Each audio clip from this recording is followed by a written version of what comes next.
दोस्तों तो फाइनली पूरी एनर्जी के साथ दोबारा से हाजिर हैं आप लोगों के लिए। और आरपीएफ कांस्टेबल के एग्जाम को किस तरीके से आप लोगों को क्वालिफाई करना है इस पे हम लोग चर्चा करेंगे। जैसा कि आप लोगों को पता है कि इस एग्जाम में जितनी आपकी नंबर ऑफ वैकेंसीज हैं उसका 10 टाइम्स स्टूडेंट को फिजिकल के लिए क्वालिफाई किया जाता है। आज उस पर हम पूरी तरीके से चर्चा करने वाले हैं।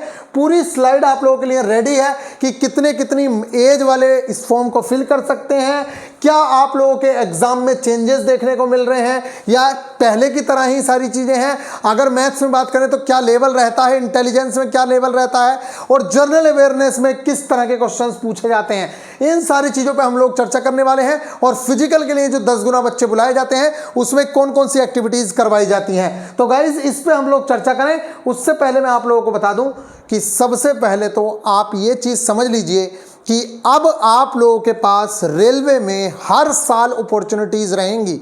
अगर आप एक एग्जाम क्वालिफाई नहीं कर पाए तो आपके पास दूसरा एग्जाम क्वालिफाई करने की अपॉर्चुनिटी है। अगर वो भी नहीं कर पाए तो तीसरा एग्जाम करिए, वो भी नहीं कर पाए तो चौथा करिए। यानी कि कहने का मतलब यह है कि अगर अपने आप को आपने एक बार तैयार कर लिया तो निश्चित तौर से आप कहीं ना कहीं सिलेक्शंस जरूर से जरूर ले लेंगे।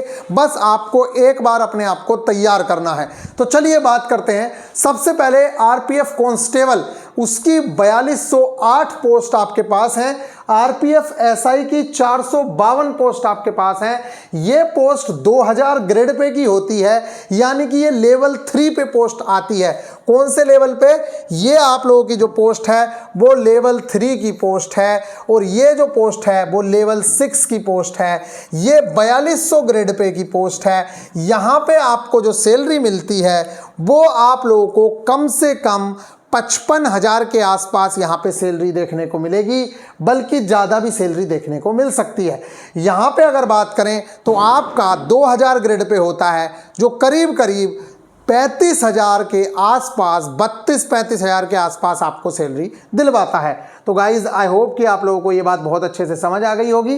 तो इसके अलावा अब हम जो चीज़ें स्टार्ट करने जा रहे हैं उन चीज़ों को देखिए। तो सबसे पहले आपको पता चला कि आपकी जो आरपीएफ कांस्टेबल की पोस्ट है और आरपीएफ एसआई की पोस्ट है वो किस लेवल की पोस्ट है। काम आप लोगों को पता ही है, उस पर नेक्स्ट वीडियो में चर्चा कर सकते हैं। फिलहाल इसी वीडियो में हम चर्चा करते हैं बाकी की चीज़ों की। तो जैसा कि आप लोगों को पता है कि 14 मई तक आप फॉर्म फिल कर सकते हैं। 15 अप्रैल से आप लोगों के फॉर्म फिलअप स्टार्ट हैं। तो बहुत ही आराम से फॉर्म फिल करें, कोई जल्दीबाजी नहीं है। मेरे अकॉर्डिंग आप जो फॉर्म फिल करें वो 1 मई के आसपास फॉर्म फिल करें। इतनी जल्दबाजी ना करें फॉर्म फिल करने में। सारी चीज़ों को, सारे नोटिफिकेशन को बेहतरीन तरीके से पढ़ें, उसके बाद ही फॉर्म अप्लाई करें। गाइज अगर यहाँ मैं बात करूँ तो आपकी जो एज लिमिट नॉर्मल केस में होती थी वो 20 से 25 साल तक के लिए होती थी, लेकिन अभी यहाँ पे एज जो एप्लीकेबल है वो 20 से 28 साल वाले लोग एलिजिबल हैं बिकॉज ऑफ कोविड-19 पैंडमिक। तो ये आप लोगों का एज क्राइटेरिया है। इसके अलावा आप लोग यहाँ पे देख सकते हैं, ये बेहतरीन तरीके से यहाँ पे समझाया गया है कि SC ST को 5 साल और OBC को 3 साल की छूट मिलने वाली है। सेम टू सेम क्राइटेरिया यहाँ पे देखने को मिलेगा, लेकिन जब आप यहाँ पे देखेंगे तो यहाँ मिनिमम एज 18 साल है और मैक्सिमम एज वहाँ पे 25 साल होती थी, लेकिन इस बार 28 है। यहाँ पे पहले मिनिमम 20 होती थी, अभी भी 20 है, लेकिन मैक्सिमम 25 होती थी, 28 साल है। तो ये आप लोगों के सामने बहुत ही बेहतरीन चीज़ है। ये थोड़ा सा आप लोगों को गलत लग सकता है, इस चीज़ को देखिए। ये जो 20 साल वाली एज का क्राइटेरिया है वो SI का है, ठीक है, और ये कांस्टेबल का है, इसलिए आप घबराएं नहीं। कांस्टेबल में 18 से 25 और SI में 20 से पहले ये 18 से 25 होता था, इसको तो आप छोड़ ही दीजिए नॉर्मल केस में। अभी 18 से 28 और यहाँ 20 से 28 साल वाले फॉर्म फिल कर सकते हैं। और ये 20 से 28 साल जो बात हुई है वो नॉर्मल केस में हुई है। इसके अलावा बाकी जो रिलैक्सेशंस हैं वो एज इट इज़ हैं जो आपको मिलते रहे हैं। तो आई होप कि आप समझ गए हैं। ये वाली जो टेबल है ये आप लोगों की SI की टेबल है जिसमें 20 साल से एलिजिबल है, और एक जो टेबल है ये वाली 20 साल से, इसमें SI वाले और इसके अंदर कांस्टेबल वाले लोग एलिजिबल हैं। तो ये वाली चीज़ आप लेकिन देख ली, 18 साल अगर किसी की एज है तो वो सिर्फ कांस्टेबल वाले फॉर्म फिल करेंगे। इसके अलावा अगर मैं बात करूं, नॉर्मली ग्रेजुएशन आप लोगों के पास होनी चाहिए अगर आप एसआई का फॉर्म फिल करते हैं तो। लेकिन अगर सिलेबस की बात करें तो देखिए, आपका 1.5 घंटे का पेपर होने वाला है। कितने मिनट का? 90 मिनट का पेपर आपका होगा। उसके अंदर आपको 3 सेक्शंस मिलेंगे। 35 मार्क्स का आपका मैथ्स और 35 मार्क्स की आपकी रीजनिंग और 50 मार्क्स में आपकी जर्नल अवेयरनेस। इसका मतलब ये नहीं है कि सिर्फ करंट अफेयर्स आएगी। जर्नल अवेयरनेस के अंदर आप लोगों से जितने भी क्वेश्चंस हैं करंट से रिलेटेड वो तो पूछे ही जाएंगे, साथ में स्टैटिक जीके भी आपका एक बहुत अच्छा पार्ट होगा। उससे भी ज़्यादा इम्पोर्टेंट आपसे जो क्वेश्चंस पूछे जाएंगे वो इन्वायरमेंट से रिलेटेड, स्पोर्ट्स से रिलेटेड और बेस्ट और सबसे इम्पोर्टेंट इंडियन कॉन्स्टिट्यूशन से क्वेश्चंस पूछे जाते हैं। तो मेरे अकॉर्डिंग अगर आप कुछ भी ना कर पाओ, पहली बात तो आपको मैक्सिमम चीज़ें कवर करनी चाहिए। आप ज़्यादा से ज़्यादा चीज़ें कवर करें क्योंकि एग्ज़ाम में अभी बहुत टाइम है। आप अगर आज से पढ़ना स्टार्ट करते हैं तब भी आप सिलेबस को कवर कर लेंगे। तो टारगेट्स के अंदर मैथ्स आप 100% कवर कर सकते हैं अगर आप हमारे टारगेट से भी जुड़े हुए हैं तो। रीजनिंग आप कवर कर सकते हैं। जर्नल अवेयरनेस में 50 में से करीब करीब 30 मार्क्स हम कवर कराते हैं। इसके अलावा आप लोगों को और थोड़ी चीज़ें जैसे कि इकोनॉमिक्स है, ज्योग्राफी है, हिस्ट्री है, उसको और डेप्थ में पढ़ने की ज़रूरत है। हम लोग जो है वो स्टैटिक जीके का या फिर most important part Indian constitution का, स्पोर्ट्स का, साइंस का हम लोग करवाते हैं। तो मेरे अकॉर्डिंग आप अगर बेहतरीन मार्क्स लाना चाहते हैं तो आप अपने अर्थमेटिक और जर्नल इंटेलिजेंस यानी कि मैथ्स और रीजनिंग के मार्क्स को बिल्कुल भी ना छोड़ें। आपने अगर ये तैयारी कर ली तो आप ये मान के चलिए कि एनटीपीसी की आपकी तैयारी हो गई है, क्योंकि सेम टू सेम सिलेबस के साथ आपको एनटीपीसी देखने को मिलता है। इसलिए मैं आप लोगों से कह रहा हूं कि आप बेहतरीन तरीके से तैयारी करिए। सिलेक्शन हुआ तो भी ठीक, ना हुआ तब भी ठीक, क्योंकि आपकी तैयारी ना सिर्फ आरपीएफ एसआई की या कांस्टेबल की हो रही है बल्कि आपकी की पूरी तैयारी एनटीपीसी की भी हो रही है। तो आप बेहतरीन तरीके से इसकी तैयारी करें। सेम टू सेम सिलेबस आप जब देखेंगे तो वही सिलेबस कांस्टेबल का है और वही सिलेबस आपका एसआई का है। लेकिन फिजिकल में इसमें बहुत सारे चेंजेस हैं। तो फिजिकल में अगर मैं देखूं तो वो बोल रहे हैं कि 10 टाइम्स स्टूडेंट को हम फिजिकल के लिए लेंगे। कितने स्टूडेंट्स को? 10 टाइम्स। लेकिन यहाँ पे अगर देखें तो रेस में 1600 मीटर की रेस 6.5 मिनट में कंप्लीट करनी है, यानी कि 6 मिनट 30 सेकंड में कंप्लीट करनी है एक सब इंस्पेक्टर वाले कैंडिडेट को जिसके पास ग्रेजुएशन है, अगर वो सब इंस्पेक्टर का फॉर्म भरता है तो।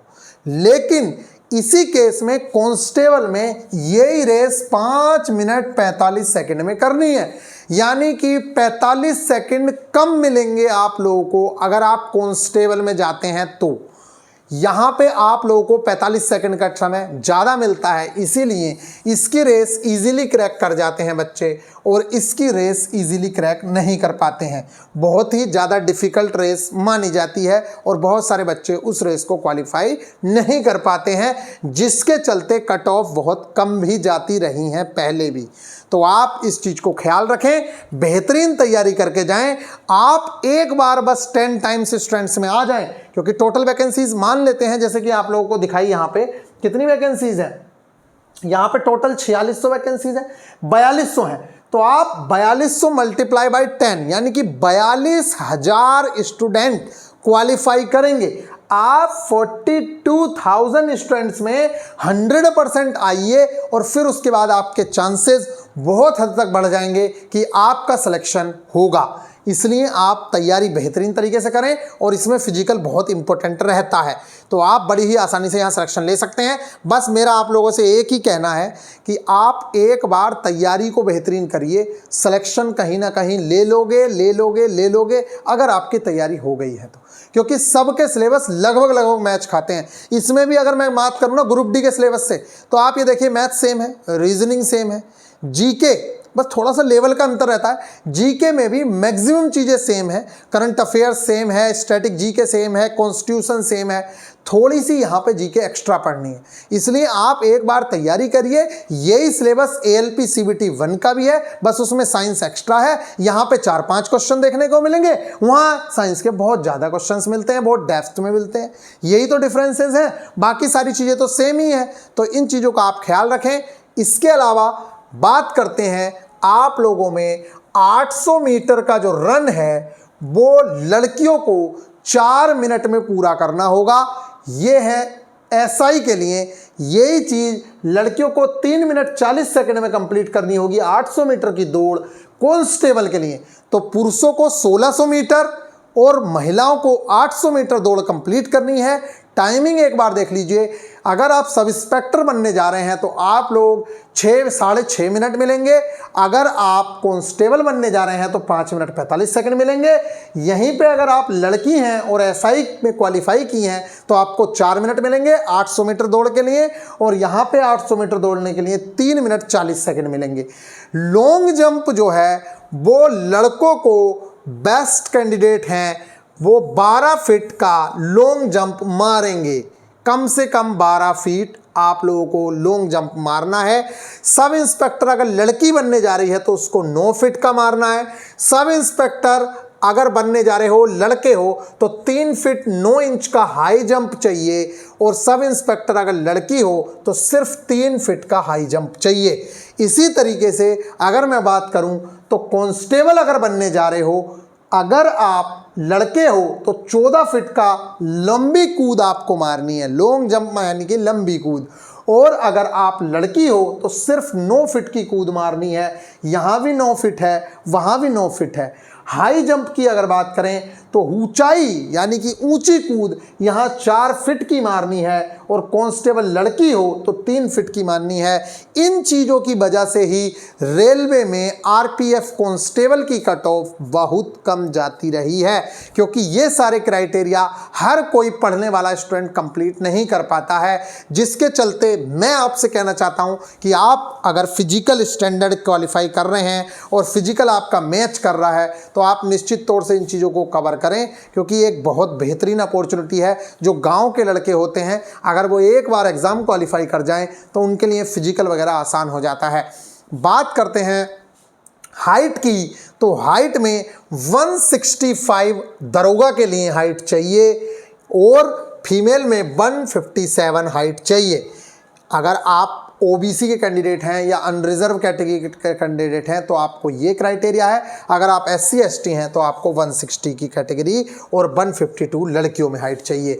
एक्सपांडेड सीना आप लोगों का 80, और ये देखिए अनएक्सपेंडेड यानी कि बिना फूला हुआ 80, तो वही 80 और 5 का फुलाव 85 का सीना चाहिए। ठीक इसी तरीके से 76 और 81 का सीना लड़कियों के लिए चाहिए। इस तरीके की चीज़ें हैं जो इजीली लड़कियों की तो हो जाती है, कोई दिक्कत नहीं है, लड़कों का भी हो जाता है। यहाँ पे बात करें तो इसमें हाइट वही रखी गई है 165 और 157, और चेस्ट जो है 80, 85 और 76 ये लड़कियों के लिए है। इस तरीके से कुछ हैं जैसे गढ़वाली हैं, गोरखाज हैं, मराठाज हैं, डोगराज हैं, कुमाऊनीज हैं, इन लोगों के लिए छूट है हाइट में 2 सेंटीमीटर की, जो आप देख सकते हैं। तो इस तरीके से आप लोगों का ये पूरा क्राइटेरिया रहा। यहाँ पे बताया गया है कि आपको दौड़ पूरा करने के लिए सिर्फ 1 चांस मिलेगा, जबकि लॉन्ग जंप और high jump the candidate will be given up to 2 chances. आपको लॉन्ग जंप अगर पहली बार में नहीं होता है तो दूसरा चांस भी दिया जाएगा, हाई जंप में भी दूसरा चांस दिया जाएगा, लेकिन रनिंग में सिर्फ 1 चांस दिया जाएगा। ये सारी की सारी चीज़ें बताई। एक्स सर्विसमैन जो हैं उनको PET वगैरह से छूट दी जाएगी। A candidate must qualify in all test as per एवम norms to be eligible for consideration. Male candidates who don't have minimum height shall not be considered for measurement for the chest। अगर आपकी height पूरी नहीं है तो आपका सीना नहीं नापा जाएगा। All the candidates qualifying in 1600 meters and 800 meters will be measured for the eligibility with respect to the height and chest. Chest measurement will be taken only for the male candidate. If a male candidate's expanded chest measurement is below eligibility limit, expanded measurement shall not be taken and he shall be treated as disqualified। अगर आप सीना नहीं फुला पाते हैं तो आपको disqualify कर दिया जाएगा। इस तरीके की चीज़ें यहाँ पे लिखी हैं। Candidate who don't have minimum height chest shall be treated as having failed in PMT। आपको फेल मान लिया जाएगा अगर आप इस तरीके की चीज़ों में कहीं भी फेल होते हैं तो। पैट और PMT is qualifying in nature, इसका कोई भी मार्क्स आप लोगों को नहीं मिलेगा, सिर्फ आपको ये क्वालिफाई करना है। तो आई होप कि आप लोगों को ये बहुत अच्छे से समझ आया होगा। ये बहुत ही बेहतरीन चांस है। सबसे पहले अपने दिमाग में ये डालिए कि वैकेंसी 4600 नहीं 46,000 के अंदर आपको आना है, क्योंकि 10 टाइम्स स्टूडेंट्स को आपको बुलाया जाना है। आप सिर्फ 10 टाइम्स स्टूडेंट में आइए, 46,000 बच्चों का रिजल्ट होगा और आप जैसे ही 46,000 के अंदर आते हैं आपके बहुत चांसेस बन जाएंगे, क्योंकि मैं आपको बता रहा हूं इसकी रेस, लंबी कूद, ऊंची कूद में बहुत लड़का फेल होता है, बहुत लड़कियां फेल होती हैं। अगर आप इस चीज़ को कंप्लीट कर लेते हैं, जैसे ही आपका पेपर, अभी तो आप पेपर की तैयारी करिए बेहतरीन तरीके से, जैसे ही आपका पेपर हो जाए फिर उसके बाद अपने फिजिकल की तैयारी करिएगा, आपका सिलेक्शन श्योर है। मिलेंगे नेक्स्ट वीडियो में। ख्याल रखिएगा, अगर आप जिस चैनल पे नए हैं और आपको इन्फॉर्मेशन अच्छी लगी है, आप चाहते हैं कि बिल्कुल आगे भी गाइडेंस वीडियो मिलती रहे, तो प्लीज़ आप इस चैनल को सब्सक्राइब कर लीजिए। मिलेंगे नेक्स्ट वीडियो में, ख्याल रखिएगा, टेक केयर, मिलते रहिएगा। बाकी चीज़ों के लिए भी गाइड करते रहेंगे। अगर आपका कोई डाउट है नीचे कमेंट बॉक्स में कमेंट करिए। और बच्चे पूछते हैं क्या टारगेट से एग्जाम क्वालिफाई हो सकता है, मैं कहता हूं टारगेट से इसका 80% सिलेबस कवर होता है, बाकी सिलेबस 20% जो जीके का रहता है उसको आपको खुद से कवर करना पड़ेगा, या उसके लिए मैं गाइड कर दूंगा। मिलेंगे नेक्स्ट वीडियो में, ख्याल रखिएगा, टेक केयर।